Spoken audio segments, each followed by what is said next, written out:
그 사건을 이제 대중에서는 불륜이라고 많이 주장이 됐습니다. 그리고 실제로 사모님께서도 불륜이라고 말씀을 하셨고요. 근데 저는 사건 초기에는 성폭행이다 아니다, 불륜이다 성폭행이다 보다 사실관계를 좀 알아야 되는데, 그런 사실관계를 파악하고 알려고 하는 그 의구심 자체를 이제 다 2차 가해라고 얘기를 하고, 무조건 이제 미투라는 행위가 있었기 때문에 무조건 안지사는 가해자, 김지은 씨는 피해자라고 일단 전제를 깔고 들어가는 그런 분위기가 심했기 때문에 재판이 의미가 없지 않았나라고 먼저 생각을 했습니다. 그리고 이제 그 이후에 사모님께서 불륜이라고 볼 수 있는 정황 증거를 공개를 하셨고, 그리고 같은 조직 안에 있었던 사람들이 이제 성폭행이라고 납득하기 어려운 정황 증거를 제시했습니다. 뭐 예를 들면은 큰 하늘이 나를 뭐 받쳐주니까 나는 뭐 앞으로 갈 수 있다, 뭐 이런 문자라든지, 아니면 선배 이제 이별 여행 가봤어요, 수행비서 역할을 끝낸 그 기간 동안에 이제 그런 것들이 공개가 됐는데도 재판부는 그런 걸 받아들이지 않은 걸로 알고 있고, 오히려 언론에서는 그런 것들이 이제 2차 가해다라고, 그리고 김지은 씨 스스로도 전부 날조고 2차 가해고 뭐 거짓만을 이제 생산했다, 이런 식으로 반응을 했습니다. 이런 반응들이 석연치 않다고 생각을 했습니다.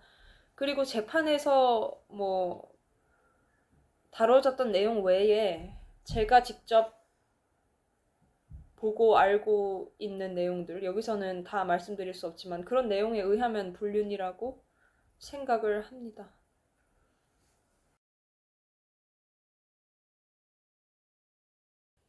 저는 없다고 봅니다. 그런 거는 최소한 그런 어떤 뭐 결정적인 물증이라거나, 아니면 뭐 주변인들의 진술이 완전히 일치가 되는 어떤 성폭행 정황이라거나 그런 게 새로 나왔다면 저는 당연히 일반 대중한테 공개가 됐을 거라고 생각합니다.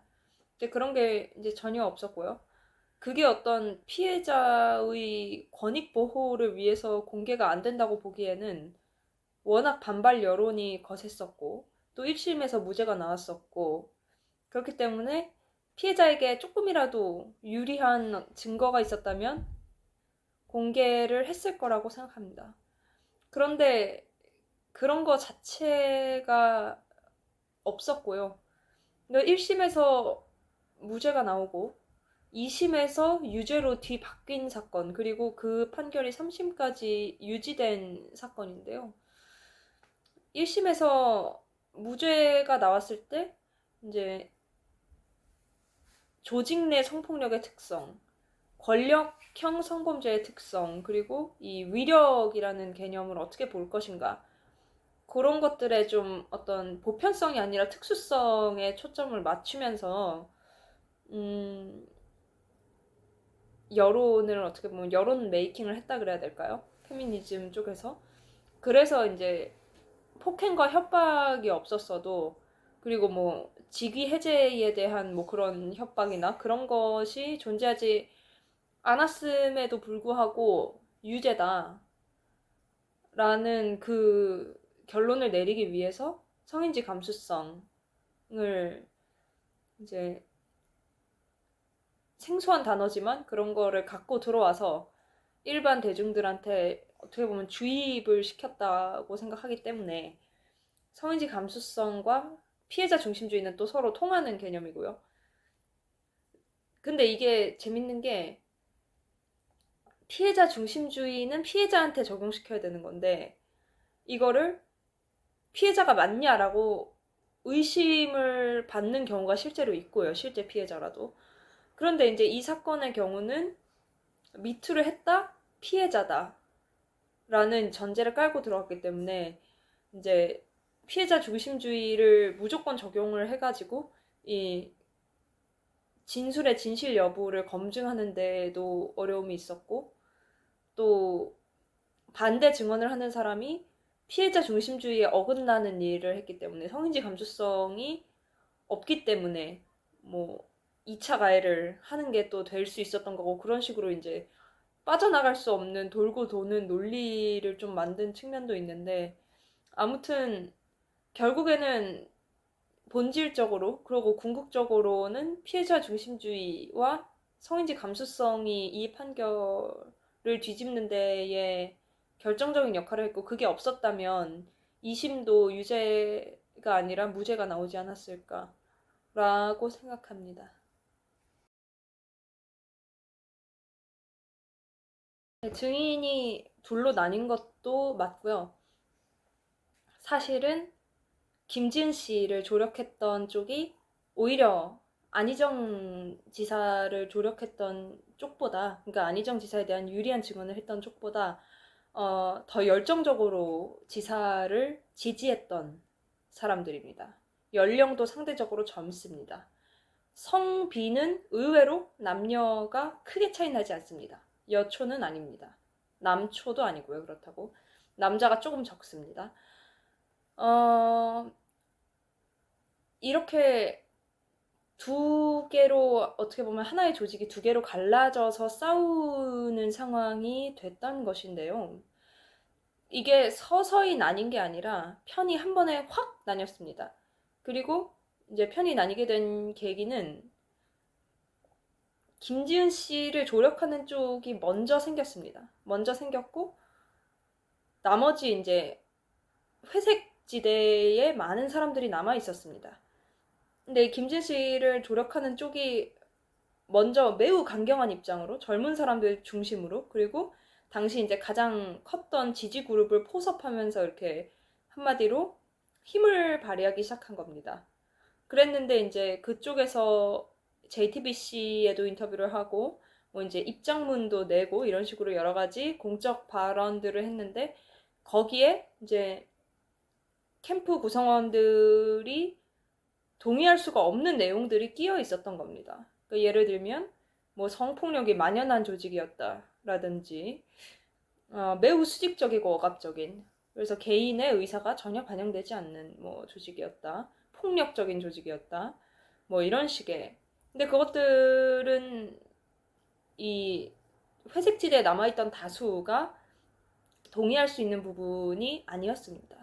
그다음에 이제 두 번째로는 김지은 씨가 미투를 할 거라는 걸 이 최측근들도 거의 이제 방송 당일까지 몰랐다고 저는 들었습니다. 최측근이라 하면 뭐 비서 실장, 비서, 어쨌든 그 이제 정무 라인의 가장 위 부분을 맡고 있던 분들을 말합니다. 근데 그분들조차도 미투 당일까지 이 방송이 있을 거라는 사실 자체를 이제 몰랐다고 저는 들었습니다. 그러니까 아무도, 심지어 김지은 씨를 조력했던 쪽마저도 사건의 자세한 내막을 전혀 알지 못했다는 얘기입니다. 그렇기 때문에 이 회색지대에 남아있던 많은 사람들은 이 김지은 씨를 조력하는 쪽이 왜 조력하는지도 몰랐던 겁니다. 왜냐하면 사건의 내막에 대해서 알고 있는 게 다들 없었으니까요. 그런데 이제 저는 이 회색지대에 저도 남아있다가 지사를 결국에는 저도 지사 편에 서게 됐습니다. 이제 그 이유가 뭐였냐 하면, 저는 막내 사무원이었기 때문에 당연히 김지은 씨를 조력하는 젊은 쪽들하고 이제 연락을 많이 했습니다만, 그쪽에서의 보이는 태도가 어떤 진실을 밝히겠다는 태도보다는 우리가 옳다, 그러니까 우리가 무조건 옳다, 그냥 그거였습니다. 그러니까 제가 그들한테 간청을 했거든요. 내가 판단을 내릴 수 있도록 진실을 알려달라고. 그랬더니 이제 피해자를 의심하는 것 같다. 네가 우리 편이 아닌 것 같다. 이런 답변이 돌아왔기 때문에 진실이라는 거를 밝힐 수조차 없었습니다. 그랬는데도 그들은 본인들이 진실을 밝히려고 한다고 믿고 있었습니다. 그래서 저는 그들이 생각하는 혹은 아는, 그들이 알고 있는 진실이 뭔지 아직도 모릅니다. 근데 다만 저는 이쪽의 얘기를 먼저 들어보고 나서 제 편을 정하려고 했거든요. 그런데 이쪽에서는 아무 얘기도 해주지 않고 오히려 저를 피해자를 의심하는 어떤 2차 가해자 이런 쪽으로 이제 얘기를 몰고 가고, 한마디로. 그리고 너무나 무모한 행동들을, 예를 들면 본인들도 아는 게 없는 상황에서 이제 검찰의 조직도를 그려주고 온다든지 그런 식으로 이제 무모하게 행동을 하고. 그래서 저는 이제 이거는 아닌 것 같다라고 판단을 했고, 그렇다면 아무도 내막을 모르는 사건에 대해서, 그리고 폭행과 협박 이런 어떤 강간죄라는 게 성립될 만한 요건을 갖추지 못한 어떤 사건에서, 그리고 뭐 대중의 입장에서 본다면 여자의 말만 오직 있는 상황에서 어떻게 이쪽을 진실이라고 확정을 지을 것인가, 그거는 이제 말이 안 되는 것 같다라고 생각을 했고요. 그렇게 생각을 했더니 제가 안희정 지사 편인 게 되어버렸더라고요. 그래서 그때 당시에 미투라는 어떤 흐름이 피해자가 어쨌든 폭로를 했으면 그거는 진짜인 걸로 이렇게 좀 믿는 그런 것도 작용을 했다고 생각하고요. 그다음에 이 사건의 경우 또 제가 결국에 지사 편에 서게 된 이유가 강간죄가 성립될 만한 요건들을 갖추지 못했던 것도 있고, 그 다음에 대중의 또 의구심이 크게 일어났는데 그거에 대해서 이 피해자 쪽에서 너무 강압적인 태도를 보이는 거. 그러니까 다 거짓말이다. 다 2차 가해다. 그리고 이제 캠프 내부 사람들이 법정에서 하는 증언들도 다 뭐 받아들여지지 않는, 받아들여지면 안 되는 그런 내용으로 되는 거. 그런 점들을 참작해 봤을 때, 그리고 제가 아는 안희정이라는 사람에 대해서도 나름대로 판단을 내려봤을 때, 저는 유죄라고는 절대 볼 수 없다라고 생각을 하게 됐고, 그 이후로 지사님 그리고 캠프분들, 윗선 분들과 더 깊은 대화를 나누면서 무죄라고 생각을 하게 된 겁니다. 그래서 이 증인이 둘로 나뉜 거는 사실 둘로 나뉘었다기보다도 한쪽이 먼저 떨어져 나가고 남은 사람들이 이렇게 혼란스러워 하다가 입장을 정하게 된 뭐 그런 상황이라고 볼 수 있겠습니다.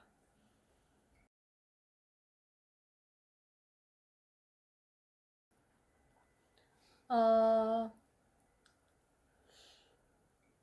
그 김지은 씨를 조력했던 쪽에서 이제 항상 주장했던 게, 지사를 이제 조력했던 쪽이 엄청 출세한 것처럼 얘기를 합니다. 그래서 뭐 어디 영전했다, 뭐 어디 뭐 특급 승진했다 이런 식으로 얘기를 하는데요. 그거는 사실은 기망입니다, 기망. 왜냐하면 일반 이제 국민들은 정치권의 생리를 잘 모릅니다. 그렇기 때문에 영전했다, 뭐 비서관이 어쩌고 됐다 하면은 막 엄청난 거라고 생각을 합니다. 그런데 정치권 내부에서는 그렇지 않습니다. 김진 씨 측에서 그렇게 뭐 엄청나게 성공한 것처럼 경력을 마치 안희정 지사의 권력의 후광으로 인해서 커리어에서 엄청나게 이득을 본 것처럼 묘사한 사람들은 오히려 안희정의 실상을 보면 안희정의 사람이었다는 것 때문에 자기가 원래 갔어야 될 자리에 못 가고 머무른 겁니다. 그러니까 우리 정치권 안에서도 이렇게 계단이 있거든요. 뭐 국회의원실, 뭐 비서관부터 시작해서 보통 이제 거기서 시작을 하죠. 아니면 당직자에서 시작을 하든지 그렇게 해서 이제 그 비서실 안에서도 급수가 점점 올라가고 뭐 아니면 당직에도 또 여러 가지 이제 종류가 있고 급수가 있고 이렇게 해서 올라가고 또 이제 한 40대 정도를 전후해서 자기 정치를 할 사람은 정치권에 남고 그렇지 않을 사람은 기업으로 빠진다던가 아니면 조금 정치권 안에서도 조금 다른 포지션으로 일을 한다던가 그런 식으로 합니다. 그러니까 20대, 30대 때는 다들 뭐 국회 보좌관이나 비서관 타이틀을 이제 달거나 당직자 타이틀을 달고 있다가 점점 이제 40대 그쯤을 전후해서 역할이나 직함이 바뀌면서 어떻게 보면은 정치권 안에서 자기의 역할이나 정체성이 생기는 거죠. 그 김지은 씨 측에서 막 승진을 했다 이렇게 주장했던 사람들이 딱 그 30대에서 40대, 30대 후반에서 40대 초반 넘어가는 그 경력의 확실한 맥락이 이제 생기는 그 기점에 있던 사람들입니다. 분기점에 있던 사람들. 그러니까 그 사람들은 승진을 한 게 아니고요. 그냥 계속 먹고 살려고 하다 보니까 자리를 찾아서 흘러 들어가게 된 거지. 그쪽이 묘사하는 것처럼 승진을 한 게 아닙니다. 그리고 이런 말씀 드리면 좀 뭐하지만 국회 비서관이나 뭐 구청 이런 데 자리가 엄청나게 대우받고 뭐 정치인으로 대우받는 자리, 권력을 갖게 되는 자리라기보다는 조금 3D 업종에 가깝습니다. 이거는 정치권에 계셔봤던 분들은 제가 무슨 말을 하는지 알 겁니다. 그런데 겉으로 보이는 직함이 화려하고 겉으로 볼 때 좀 높은 자리에 있어 보이는 것 같고 화려한 건물에 출입하는 것 같고 그렇다고 해서 권력을 가진 건 아니거든요. 그러니까 이거는 엄밀하게 얘기하면은 이제 사기고요, 사기. 그리고 안지사를 조력하든 김지은 씨를 조력하든 그거는 개인의 자유입니다. 근데 안지사가 무고하다고 생각했다는 이유만으로 혹은 김지은 씨가 100% 진실되지 않다라고 생각했다는 이유만으로 밥줄이 끊어져 버리는 거는 또 그거는 세상 어디의 논리인지 알 수 없는 부분이죠. 그리고 이제 신용우 씨의 경우는 개인적인 커리어가 어떻게 된 건지는 모르겠습니다. 진짜로 안희정 지사 편에 서지 않았다는 이유만으로 정치권에서 배척될 수 있었을까? 저는 그렇게 생각하지도 않습니다. 정치권에서 물론 안희정 지사라든지 이런 어떤 큰 정치인들, 국회의원들 이런 사람들은 낙마를 하기도 하고 근신을 하기도 하고 이리저리 이제 움직이지만 그 밑에 보좌진들은 돌고 도는 겁니다. 그래서 하나의 국회의원이 낙마하거나 이러면 그 보좌진들은 다른 의원실로 갈 수도 있고요. 당으로 갈 수도 있고요. 얼마든지 재취업이 가능합니다. 그렇기 때문에 신용호 씨가 안 지사를 이제 범죄자라고 생각했다는 그 이유 하나만으로 개인의 커리어가 다 정리되는 거는 쉽지 않습니다. 그리고 그거는 안희정 지사 편을 들었던 사람들도 역시 마찬가지고요. 그리고 이거는 어쨌든 김지은 씨가 사법적으로 이겼던 싸움이었고 이 언론과 사법부 전체가 안희정 지사 편이 아니라 김지은 씨 편을 일방적으로 들고 들어갔던 사건이기 때문에 사실은 위력을 당했다 뭐 이렇게 주장하는 것 자체가 어폐가 있기도 하고요. 사실 신용우 씨의 경우에는 본인의 아젠다, 본인의 콘텐츠가 더 필요하다고 생각합니다. 김지은 씨를 조력했다는 게 벼슬은 아니니까요. 이 정도로 하겠습니다.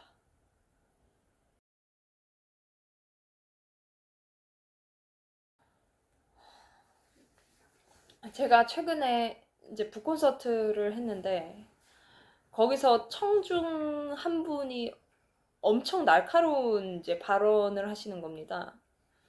이 페미니즘 문제에서 교양 언어하고 현실 언어가 분리돼 있대요.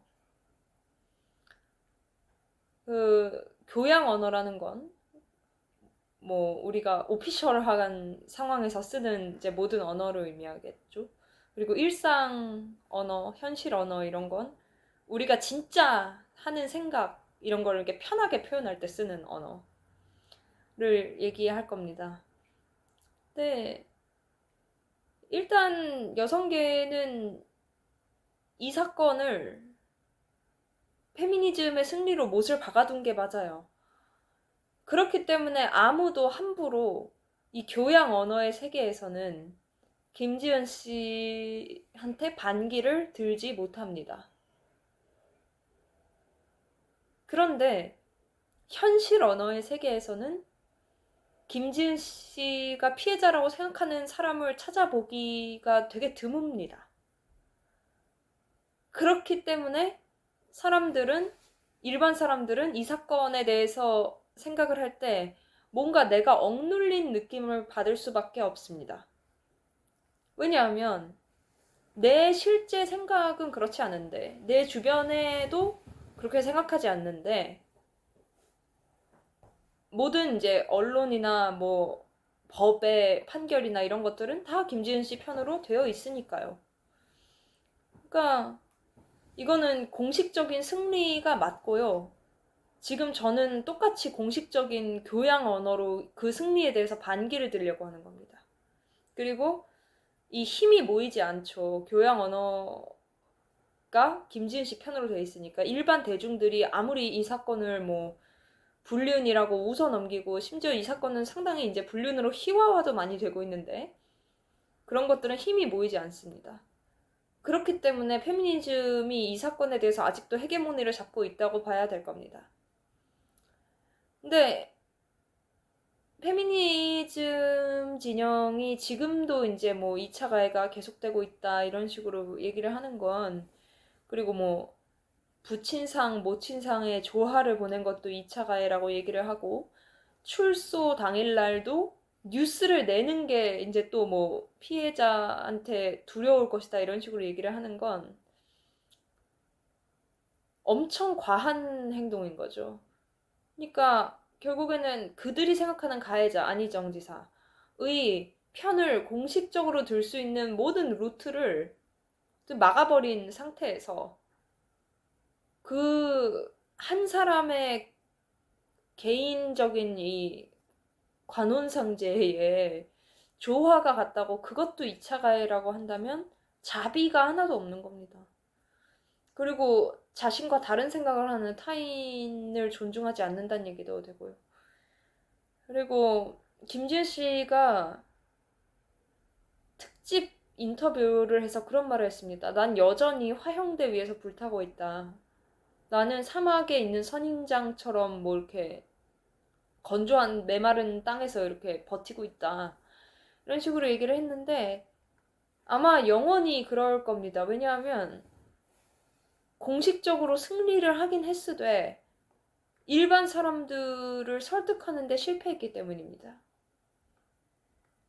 뭐 반드시 일반 사람들을 다 설득해야 되는 것도 아니고 김지은 씨 쪽에서는 어떻게 보면 지사에게 유죄 판결이 내려진 것으로서 소기의 목적을 이뤘다고 볼 수도 있겠습니다. 다만 뭐 일반 사람들의 생각 자체를 바꾸려고 하고 그들이 그런 의구심을 표명하는 것들을 2차 갈고 위력이고 또 편견이고 그렇게 매도한다면은 그거는 오히려 그렇게 매도하는 쪽에 문제가 있다고 생각합니다.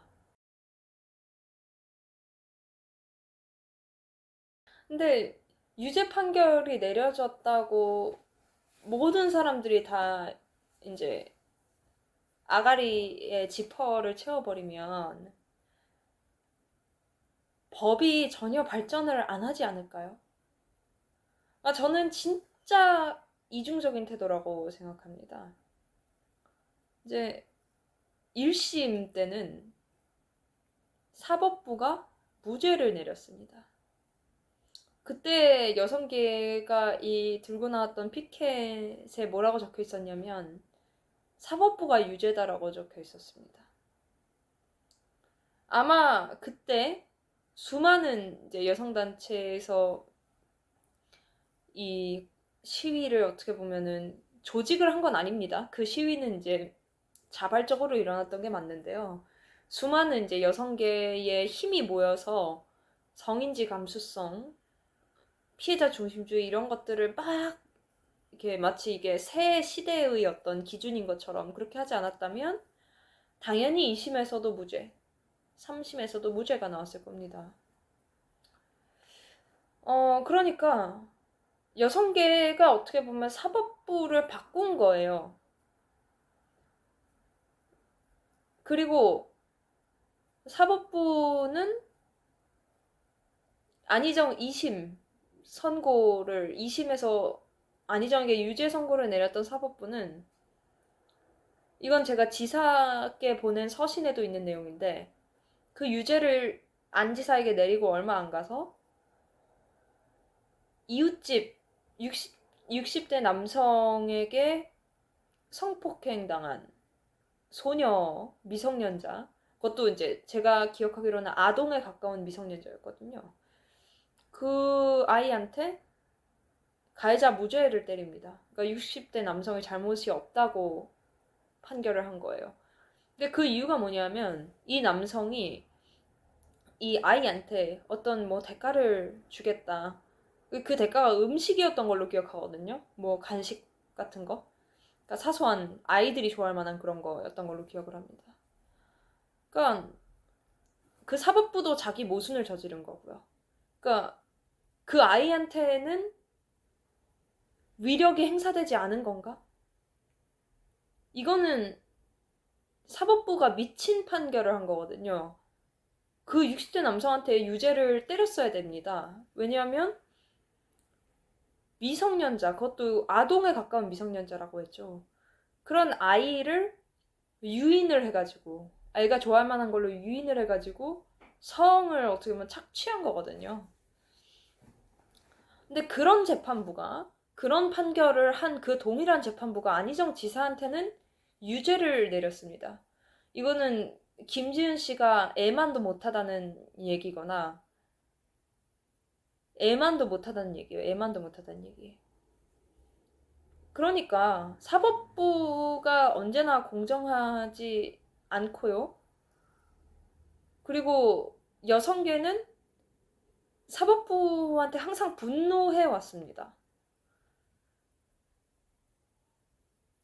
그런데 막상 이 사건, 이 어떻게 보면 이제 큰 건이라고 할 수 있겠죠. 여성계 입장에서는. 이 큰 건에서 여성계 손을 딱 들어주니까 아싸 유죄다 됐다 정의가 실현됐다 하고 나서 이미 유죄 나온 거에 대해서 두말하지 마세요 이런 논리로 가는 겁니다. 지금까지 본인들이 여성 운동을 지속해 올 수 있었던 거 그런 것들은 다 사회 통념과 어떤 특정한 성범죄 사건들에 대해서 두말을 해왔기 때문에 지속될 수 있는 거였거든요. 그리고 미투라는 것 자체도 어떻게 보면 사회적으로 가해자로 지목된 사람을 매장하는 일이기 때문에 사법부에서 유죄를 받는 것보다 미투 한마디의 힘이 더 셀 수도 있습니다. 그러니까 여성계는 사법부의 권한을 본인들이 나눠서 가져왔다고 볼 수도 있습니다. 여성계의 방식은. 그랬는데 이제 본인들한테 유리한 결말이 나온 사건에 대해서만 선택적으로 유죄가 나왔으니 아무 말 말라 이런 태도를 고수하는 겁니다. 이거는 자기 모순적이고요. 권위적이고요. 폭력적인 태도입니다. 그 누구도 개인의 사유할 권리를 뺏을 수 없거든요. 물론 이거는 제가 김지은 씨에 대해서 그녀가 본인을 피해자라고 생각할 권리를 뺏을 수도 없는 겁니다. 그래서 저는 그 권리를 뺏지 않고 제 주장만 하려고 합니다. 뺏을 방법도 없고요. 그런데 여성계가 결국 특히 이제 안 지사님 사건도 그렇지만 박원순 시장 사건에서도 그러한데 판결이 나왔으니까 닥쳐! 이거는 솔직히 얘기하면은 시민권을 뺏는 거? 뭐 저는 그거 비슷하게 생각하고 있습니다. 전혀 아닙니다. 저는 그런 여론이 생길 거라고 생각도 못 했습니다. 그리고 그건 사건 초기에 김지은 씨 편에 서지 않았던 모든 캠프 구성원이 마찬가지일 겁니다. 솔직히 저희는 여론이 이렇게까지 지사님을 사랑해 줄지 전혀 몰랐습니다. 저희는 여론도 다 김지은 씨 편인 줄 알았습니다. 그런데 시간이 지나다 보니까 그게 아니었습니다. 그때 당시에 한창 페미니스트들이 하려고 했던 것 중에 이런 슬로건이 있었습니다. 꽃뱀이라는 신화를 해체하겠다. 그러니까 일상 언어에서, 교양 언어가 아니라 일상 언어에서 여론이 안희정 지사의 사모님, 저한테는 사모님입니다. 사모님을 피해자라고 얘기하는 거는 한마디로 김지은 씨가 꽃뱀이란 얘기거든요. 가정 파괴범이란 얘기입니다. 결국 불륜이란 거고요. 적어도 성폭행은 아니라는 거죠. 근데 그때 당시에 이제 페미니스트들이 프레임을 가지고 정치를 한 게 꽃뱀은 없다. 이런 일에서는 피해자가 거짓말을 했다고 볼 수가 없다. 왜냐하면 피해자한테 거짓말을 한다고 해서 돌아오는 이득이 없기 때문이다. 그리고 가해자의 가족은 가해자를 변호하기 마련이다. 이렇게 이 프레임 안에 이 사모님을 딱 집어넣어 버린 겁니다. 가해자의 가족이다.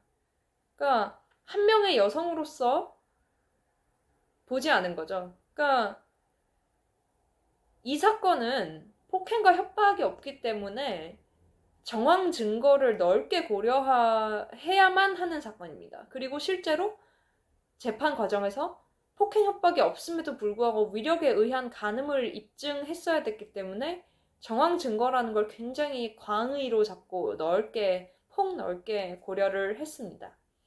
그런데 지사의 가족인 사모님이 하시는 어떤 그런 얘기에 대해서는 재판부가 매우 엄격하게 반응했습니다. 뭐 감정적으로 얘기하지 마세요. 이런 식으로. 뭐 판사가 다소 언성을 높이기도 했다고 하고요. 그리고 사모님은 한 명의 독립적인 증언자가 아니고 가해자의 가족으로서 가해자라는 어떤 범주 안에서 항상 다뤄졌습니다. 그리고 뭐 이거는 뭐 전형적인 가해자 가족의 반응이다. 2차 가해다. 이런 식으로 또 페미니스트들은 얘기를 했고요. 뭐 다 날조된 거다. 뭐 이런 식으로요. 그래서 사모님이 이 증거를 결국에는 상화원 사건에 대한 거, 그런 다음에 이 김지은 씨의 의료 기록에 대한 거를 SNS에 공개를 해버립니다. 오죽 답답했으면 그랬을까요? 그것 때문에 여론이 다 뒤집힌 거거든요. 그런데 이제 김지은 씨 쪽에서는 그것에 대한 일반 사람들이 납득할 만한 해명을 내놓지 못했고요. 그리고 만약에 재판부가 정황 증거를 정말 넓게 고려를 해서 그 피해를 주장한 쪽뿐만 아니라 가해자로 지목된 쪽의 증언들까지, 진술들까지 다 재판에서 똑같은 비중을 두고 고려했더라면 절대로 유죄가 될 수 없습니다. 그러니까 저는 그런 어떤 기울어진 운동장, 뭐 페미니스트들이 얘기 많이 하잖아요. 근데 정작 이 사건을 유죄로 판결함에 있어서 운동장은 이 김지은 씨가 유리한 쪽으로 항상 기울여져 있었던 거였거든요. 그래서 여론이 사모님을 피해자라고 생각을 한다는 거는 그만큼 이 일반 사람들이 상식적으로 생각하는 거가 재판에 전혀 반영되지 않았다는 반증이라고 생각을 하고요. 저는 개인적으로 사모님께서 어느 정도의 심적 고통을 겪으셨는지 알고 있기 때문에 뭐 이 점에 대해서는 더 보탤 말이 없을 것 같습니다.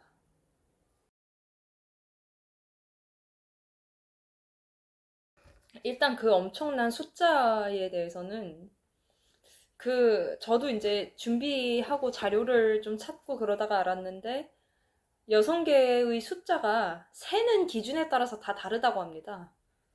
그래서 이제 우리가 조직이 그렇잖아요. 회사 하나가 있으면은 지사가 있을 수도 있고 아니면은 뭐 하나의 회사가 있는데 뭐 체인점처럼 뭐 서울점, 경남점 뭐 이런 식으로 있을 수가 있잖아요. 경북점, 전남점 이런 식으로.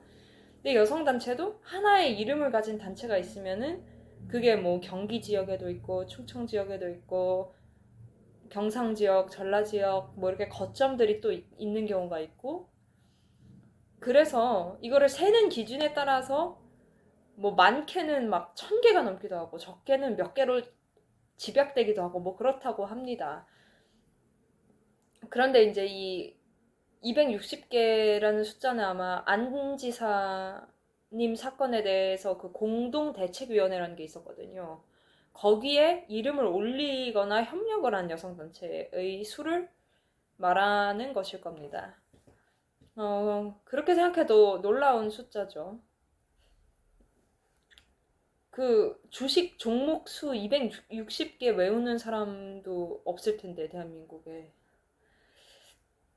근데 이들이 이제 어떻게 한 목소리를 낼 수가 있는가에 대해서는 정말로 드릴 말씀이 많이 있습니다. 일단 저는 여성계가 그렇게 너무 한 목소리로 뭉치는 것, 특히 정치적인 사건, 큰 사건에서 한 목소리로 뭉쳐서 집단행동을 딱 해버리는 거에 굉장한 염증을 느끼고 여성계를 탈퇴한 몇몇 분들을 만나기도 했습니다. 근데 그분들의 이제 누구라고 밝힐 순 없지만 그 말씀하시는 거에 따르면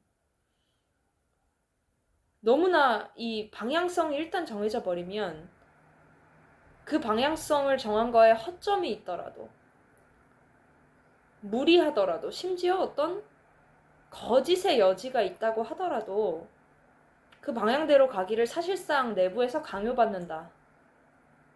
그게 싫어서 나는 더 이상 할 수가 없었다. 그렇게 얘기들을 하시더라고요. 제가 굉장한 친분을 나누었었던 이제 여성계, 이거는 책에도 있는 내용인데요. 굉장한 친분을 나눴던 어떤 여성계랑 굉장히 가까운 어떤 분이 계셨습니다. 그랬는데 이제 그분이 하시는 얘기가 여성계도 김지은 씨가 좀 이제 신뢰할 만하지 않다. 신뢰할 만하지 않은 구석이 있다. 라는 거를 알고 있다고 했습니다. 그런데 이 여자가 꽃뱀이 돼버리면 모든 피해자들이 다 꽃뱀이 되는 거 아니냐. 그래서 우리는 이 사건을 무조건 성공을 시켜야 됐었다. 요런 맥락으로 얘기를 이제 하셨습니다. 그래서 저는 그때는 이제 참 힘드셨겠네요 이러고 말았는데 이래서 한 목소리를 낼 수 있는 거구나 라고 생각을 또 하게 된 측면이 있습니다. 그러니까 여성계에는 어떤 신념을 가지고 들어간 분들이 많잖아요. 그냥 이렇게 평범하게 살고 평범하게 자기 일을 하고 이런 사람들이 여성계가 될 계기가 별로 없지 않습니까? 그러니까 다 신념을 형성하고 있는 상태다 보니까 근데 그 신념이 굉장히 대의 아니에요. 여성이라는 이제 인구의 절반을 뭐 해방시키겠다, 권익을 더 좋게 하겠다 이런 이제 엄청난 다수를 향한 신념이다 보니까 여성계가 좀 힘을 키울 수 있는 계기가 있으면 일단 단결하는 그런 문화, 그런 좀 심하게 대승적인, 우리는 거짓을 밟고라도 대의로 가겠다, 이런 문화가 있는가 보구나 라고 생각을 하게 됐습니다. 그리고 여성계 내부에서 다른 생각을 하는 사람이 있었다고 해도 그 사람의 의견이 언론에 반영되기가 되게 어려운 미디어 환경에 이 사건은 처해 있었다고 생각합니다.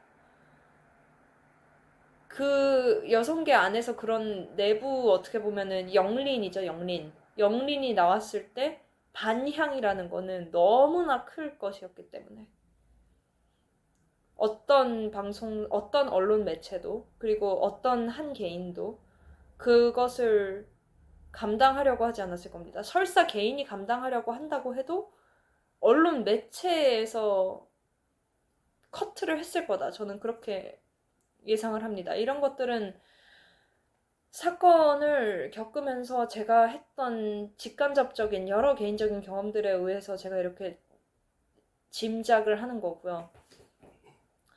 이 사건의 경우에 아까 말씀드렸듯이 여론의 상당수가, 거의 대부분이 강간 사건이라고 생각하지 않습니다.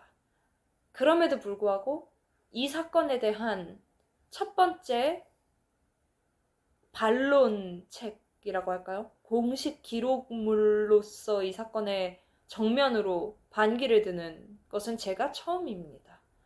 그만큼 이 사건은 정치권 미투 1호로서 굉장한 힘을 가졌었습니다.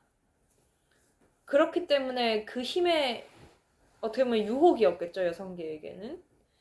그리고 언론한테도 감히 이제 다른 목소리를 다룰 수 없는 그런 어떤 압력이었을 거라고 생각합니다.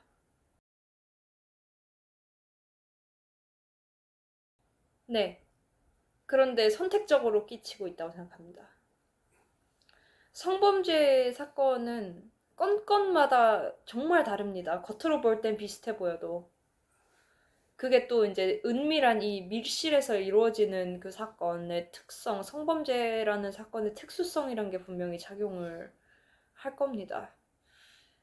일단은 선택적으로 끼치고 있다라고 말씀을 드렸던 게 왜 그러냐면은, 만약에 고발을 당한 사람이, 그러니까 가해자로 지목된 사람이 좀 유명한 사람이다. 명예가 중요한 사람이다. 뭐 연예인이다. 정치인이다. 아니면 뭐 기업가다. 이렇게 됐을 때는 설사 그 사건의 고발이 무고에 가까울 수 있는 여지가 있다고 하더라도 일단 그 사회 평판이라는 것이 이 사람을 가해자로 이렇게 어떻게 보면은 마녀 사냥을 하는 분위기로 사건이 흘러가게 될 거라고 생각합니다. 그러니까 여자 말 한마디면, 그러니까 여자가 직급이 더 낮더라도 여자가 말을 하면 그 윗직급도 이제 나가리를 시킬 수 있다라는 것이 확실해졌기 때문입니다. 그리고 실제로 뭐 교수에 대한 학내의 그런 고발이라든지 어떤 조직 안에서의 고발이라든지 그런 거는 여성 구성원들의 집단 항의와 집단 행동을 막기 위해서라도, 시끄러워지는 거를 피하기 위해서라도 그런 식으로 처리를 할 겁니다. 근데 우리가 분명히 세상에는 악인들이 존재를 하는데, 만약에 전혀 알려지지 않은 사람이 예를 들어 진짜 성범죄를 저질렀다. 강간을 했다. 근데 돈이 많아서 변호사를 뭐 전관을 쓰고 어떻게 해가지고 오히려 피해자를 꽃뱀 만드는 식으로 이용을 할 수도 있다고 생각합니다. 그러니까 이거는 케바케겠죠. 그런데 앞서서 말씀드렸듯이 공적으로 알려진 어떤 그 미투의 형태를 띤, 공익고발의 형태를 띤 그런 사건들에서는 이 사건이 매우 큰 영향을 미칠 거라고 생각합니다. 인터넷에서 이제 짤을 봤는데 미투 당하는 사람 특징 이렇게 누가 만들었더라고요. 근데 거기서 보니까 진짜 별 볼 일 없는 사람들이 당한다. 그리고 당해야 될 사람은 또 안 당한다. 이런 얘기가 있더라고요. 근데 그게 물론 이제 진짜 공식적이라고는 볼 수 없는 짤에 나온 거였지만 저는 그게 일반 사람들이 생각하는 미투의 현실이 아닌가. 그런 생각을 해볼 수밖에 없었습니다. 결국에는 저는 이런 식의 이 여론과 법의 판결이 완전히 상극인 이런 미투, 그러니까 사회적으로 받아들여지지 않은 이런 식의 미투가 많이 남발이 될수록, 그리고 이 성범죄 고발이라는 게 정치적으로 이용이 되고 이럴수록 실제로 피해를 당한 피해자들의 처지는 더 나빠질 수 있다고 생각합니다. 왜냐하면 여성 전체의 신뢰성이 떨어지기 때문입니다. 한마디로 여자 망신을 시킨다라고 볼 수 있겠습니다. 그리고 여자 망신만 시키면 괜찮죠. 괜찮은데 이 법 앞에 모든 사람 평등해야 되잖아요. 그런데 남성들이 언제든지 여성이 이제 말만 하면은 성범죄자 취급을 받을 수도 있다. 평판이 완전히 개박살이 날 수가 있다. 사회적으로 제기가 안 될 수도 있다. 이런 어떤 공포심을 지니게 된다고 생각합니다. 이 사건, 그리고 뭐 곰탕집 사건이라든지 뭐 아니면은 배우 이진욱 씨는 성공적으로 이 무고에서 빠져나오셨지만 뭐 배우 연예인들에 대한 그런 미투라든지 이런 것들이 남성들로 하여금 여성 일반에 대한 공포, 마치 여성이 시한폭탄인 것처럼 이렇게 생각하게 만드는 그런 어떤 사회적으로 참 안 좋은 작용을 한다고 생각합니다. 이거는 페미니즘이 만들어 놓은 어떤 문화에 대한 일반적인 비판입니다.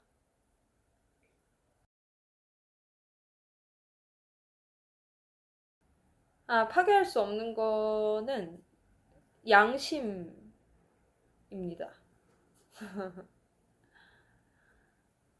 그러니까 모든 게 다 이제 변할 수가 있잖아요. 사법 체계도 예를 들면 변할 수가 있고, 이 안희정 지사 사건에서 1심하고 2심이 뒤바뀌었듯이 진실과 거짓이 뒤바뀔 수도 있고요. 그 다음에 정보라는 거는 우리한테 또 되게 선택적으로 들어오지 않습니까? 언론이 말해줘야 얻을 수 있고, 또 매스컴을 타야지 우리가 알 수 있고, 이런 불완전한 게 또 정보입니다. 그런데 우리가 자기 자신만은 속일 수가 없잖아요. 설사 자기 자신을 속이는 사람조차도 자기가 자기를 속인다는 거는 깊은 내면에서는 또 안다, 이렇게 생각합니다. 진짜로 정말 인면수심에 정말로 사이코패스가 아닌 이상은 그럴 거라고 생각합니다. 그리고 이 양심이라는 게 사법 체계 안에도 있습니다. 무슨 말씀이냐면 우리의 법 체계는 증거 우선주의, 그러니까 증거 재판주의를 채택을 하고 있죠. 그런데 모든 사건에서 100% 증거가 있어야만 되는 건 아닙니다. 자유심증주의라는 것도 있습니다. 완벽하게 증거로만 짜맞춰서 사실을 입증해내는 게 아니라 어떤 판사의 직관력, 그러니까 어떤 행동하는 양심으로서의 법관의 어떤 인격적인 지위라고 해야 되나요?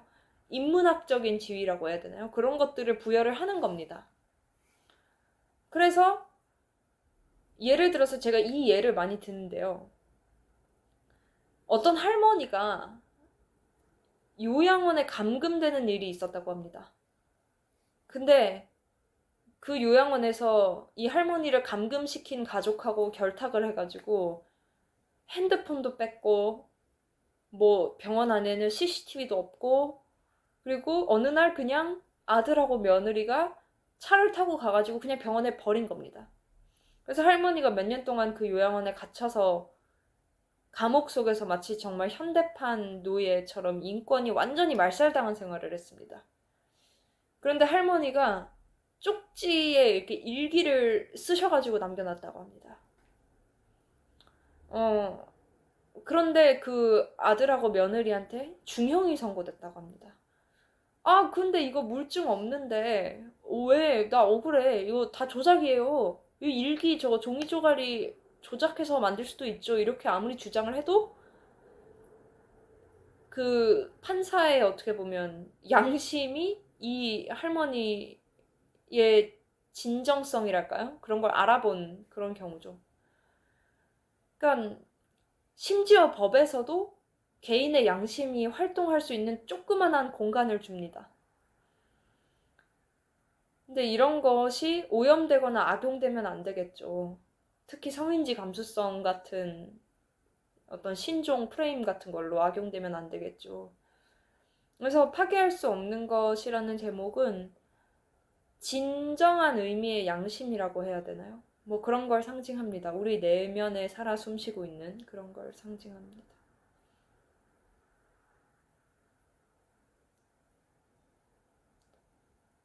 제 글이 그런 것들에 대해서 한 번쯤 생각해 보게끔 했으면 좋겠다는 생각을 갖고 집필에 임했습니다.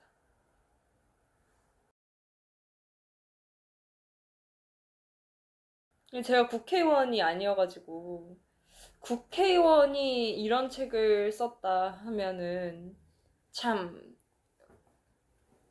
단박에 화제가 될 텐데 그건 아니라서 안타깝습니다. 그런데 이제 무고죄 처벌 강화를 많이들 말씀하시는데요. 여기에는 허점이라고 해야 되나요? 그런 게 있습니다. 그러니까 무고죄 처벌 강화가 문제가 아니고요. 무고죄가 성립하기가 되게 어렵습니다. 왜냐하면 법적으로 고의성이라는 거를 증명을 해야 되기 때문입니다. 그러니까 거짓말을 했다라는 게 입증이 된다고 봅시다. 그랬는데 그 거짓말을 이 남자를 해치기 위해서 일부러 거짓말을 했다라는 게 법적으로 입증이 안 되면 거짓말을 했다는 것만 입증이 되면 무고죄가 성립하지 않습니다. 이 부분은 이제 많은 분들이 잘 모르고 계신 부분입니다. 그래서 그렇다고 해서 무고죄 성립 요건을 너무 느슨하게 하면 진짜로 성폭행을 당했는데 증거가 불충분하다는 이유로 꽃뱀이 되는 사람이 또 생길 수가 있습니다. 그런 것들은 또 있어서는 안 될 일이겠죠. 그래서 저는 무고죄 처벌 강화도 물론 중요하다고 생각하지만 현실적으로 무고죄라는 게 입증되기 자체가 어렵기 때문에 일단 입증되면은 일단 그리고 이 엄청난 형을 때려야 된다 생각하고요. 그건 당연히. 근데 현실적으로 무고죄 입증 자체가 어렵기 때문에 제가 생각하는 해결책은 이 페미니즘의 어떤 왜곡된 이런 발현 양상들에 대해서 사회적으로 반향이 일어나는 거라고 생각합니다. 그리고 그런 것들을 비판하기를 누구도 주저하지 않는 거라고 생각합니다. 마지막으로 조직이나 언론에서 성고발 사건을 다룰 때 피해자라고 본인이 피해자라고 주장하는 쪽한테 너무 편파적으로 유리하게 다루는 태도, 그거 눈치 보는 거거든요. 그 태도는 페미니즘 권력 앞에 비굴한 겁니다. 그런 비굴한 태도를 버리고 사실관계를 꼼꼼히 따지고 고발당한 남성 측의 입장도 고려를 하는, 충분히 고려하는 그런 태도가 절실하다고 생각합니다. 그렇게 하면 남성들이 여성이 말만 하면 성범죄자가 될 수 있는, 사회적으로 매장될 수 있고 재기가 어려워질 수 있는 그런 위험에서 좀 자유로워질 거라고 생각합니다. 결국에는 다 사람이 하는 일이기 때문에 사람들이 어떤 태도를 가지느냐가 제일 중요하다고 생각합니다. 네, 오늘의 인터뷰는 여기에서 마치겠습니다. 그리고 앞으로 또 다른 북콘서트나 저자 발표, 강연 이런 것들을 지금 생각을 하고 있으니까요. 관심 있으신 분들은 유튜브 공지를 잘 봐주시고요. 그리고 영상으로도 기회가 되는 대로 재밌는 이야기 많이 들려드리도록 하겠습니다. 현재 지금 이 책이 파괴할 수 없는 것, 안희정 캠프 막내 사무원이 본 페미니즘 광풍 5년, 이 책이 교보문고 여성학, 남성학 분야 1위입니다. 그리고 사회과학 전체 35위. 신간치고 선방을 하고 있습니다. 그러니까 이 책이 반향을 낼 수 있도록 많이 사랑해 주시면 감사하겠습니다. 오늘의 인터뷰를 마치겠습니다. 감사합니다.